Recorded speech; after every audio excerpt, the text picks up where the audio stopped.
I'm Sheila Matthews, your human digital sidekick, keeping you plugged in and up to date with the latest online trends, the juice of the entertainment world, and the top stories affecting our lives. We watch the timelines all day so you don't have to, and there's so much to unpack from this week, so let's start downloading. 2024 is shaping out to be the biggest comeback year of all time. Within the first few days, Katt Williams reminded us who is not to be played with, and we'll get into that later, but there's someone else having a comeback year. Logging back in at the top of 2024 is Draymond Green. According to ESPN, Draymond was reinstated from his 12-game suspension following a physical run-in with Phoenix Suns center Jusuf Nurkic. The league recently released a statement regarding his return that reads, "Green completed steps that demonstrated his commitment to conforming his conduct to standards expected of NBA players. He has engaged in meetings with a counselor and has met jointly on multiple occasions with representatives of the NBA, the Warriors, and the National Basketball Players Association, both of which will continue throughout the season." These meetings included names like Draymond's agent Rich Paul and Warriors general manager Mike Dunleavy Jr., and were a big part of the big comeback plan that was put together by the league for Draymond. It's also being reported that Draymond needs about a week to get back to himself on the court, a process that he has already started, but he's expected to make a full return within the coming weeks. Taking time for yourself to better yourself is the energy I'm on this year, so same Draymond, same. When Nick Chubb was benched following a gruesome injury, it was pretty clear that it would take a team effort to fill his void. Teamwork makes the dream work, and the Cleveland Browns are showing the world just that. Let's run down the numbers on the digital scoreboard. Joe Flacco threw 309 yards and 3 touchdowns, helping the Browns claim victory over the New York Jets. The Browns also outgained the Jets in total yardage, 428 to 360. Then enters Jerome Ford into the chat, who combined with his team to rush 124 yards on 26 carries. Ford brought his main character energy off the sidelines, leading in numbers with 64 rushing yards and catching 2 passes from Joe Flacco, landing 2 touchdowns, one of which including a 50-yard touchdown that literally turned the game upside down. Later, when speaking on the game, Ford told reporters, "We can all play. We all bring different stuff to the table. I think that's hard to prepare for as defense." Sounds like to me the Cleveland Browns have really began to understand their one band, one sound power, and that might be the sauce they need to dominate the playoffs.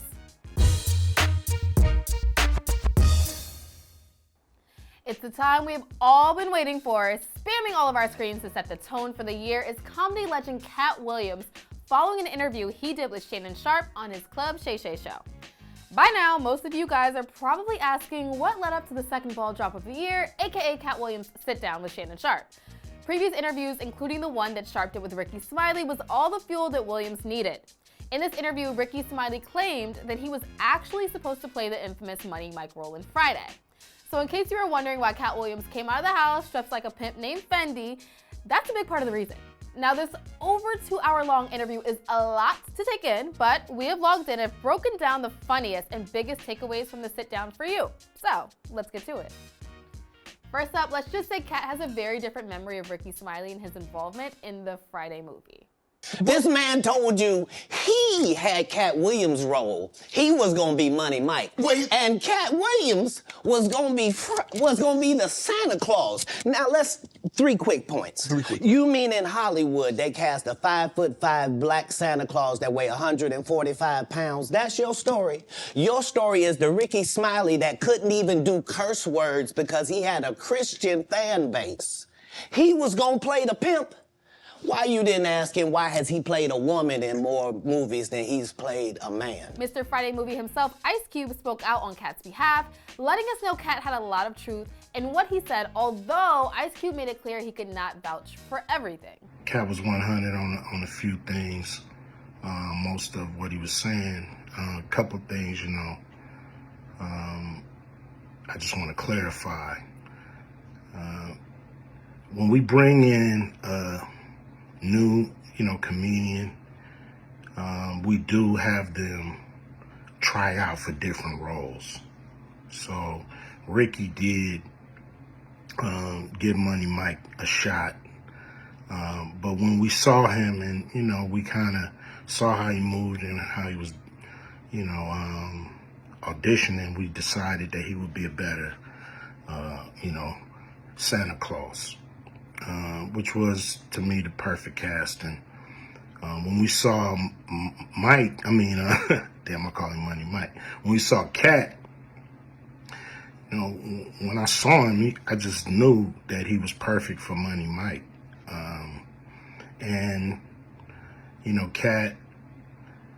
Katt, said he wrote his role, which, the role was written, but he enhanced it. This is why Katt was so dope in the movie. Money Mike had a small role, about as big as the Santa Claus role, but when we started filming, he was giving us such magic that we kept expanding his role and giving him more to do because he was on point. And if that wasn't enough spam for you, Katt moves on to Steve Harvey and Cedric the Entertainer. Now, Steve got a sitcom where he the principal, and he wear a suit, and then he gets this high top fade, making all black men think he got the best lineup in the business, and it's a man unit. Seems like Katt Williams saying Steve Harvey's man unit was the real star of the Steve Harvey Show. And there were also tons of claims made by Katt alleging comedians like Steve Harvey and Cedric the Entertainer stole jokes that belonged to Katt Williams years ago.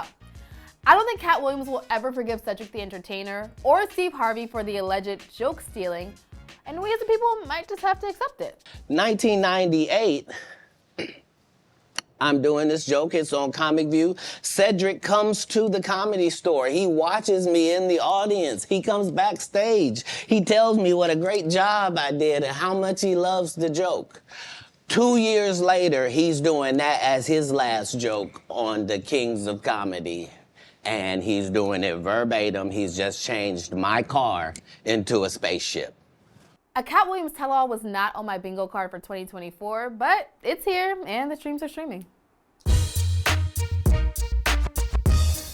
In other news, because according to Halle Bailey, you guys, meaning the world, was desperate to know this, we need to send a huge congrats to Halle Bailey and DDG on their new baby boy, Halo. Yes, the rumors were not just rumors, it happened. The new mom and dad introduced their son to the world via an IG post of the baby's hand in an overlapping freestyle by DDG. Congrats, guys. Now you can take photos from all angles and not just the pregnancy-hiding ones.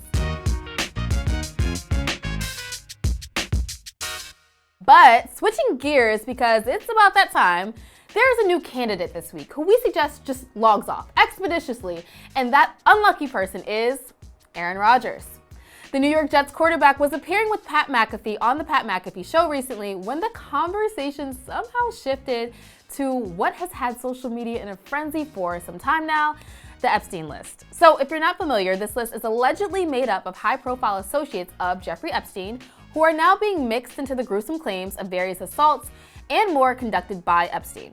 Aaron, while live on the program, made an accusation that we'd soon see this list and that it would include Jimmy Kimmel. Does that have something to do with the Epstein list that came out? Feels like That's supposed to be coming out soon. Look, this guy's been waiting in his wine cellar. I've been waiting in my wine cellar for this thing. A lot of people, including Jimmy Kimmel, are really hoping that doesn't. All right. Obviously, a clip from this particular program was run on Jimmy Kimmel's show whenever Aaron brought up the list, and then Jimmy mocked him for it. Aaron has not forgotten about that, but here we are, sitting right in front of that nice bottle of scotch. What do you say? I'm waiting to celebrate something. Oh, yeah. He's been waiting That's for the one. He's been waiting for Hey, I'll tell you what, if that list comes out, I definitely will be popping some sort of bottle. Kimmel instantly shot back at this on X. ESPN has since come out and apologized for the airing of the comments. Vice President of Digital Production Mike Foss called the comments dumb and factually incorrect, saying that it should have never happened. Aaron Rodgers is an NFL great to some and now an internet troll to others. What happened to all of the plant medicine healing? I just want to see us all get back to that positivity, so Aaron Rodgers, please log off. Thank you guys for tuning in. I'm your host, Sheila Matthews, and this has been another fun episode of Logged In, where we bring you the latest online trends, the juice of the entertainment world, and the top stories affecting our lives.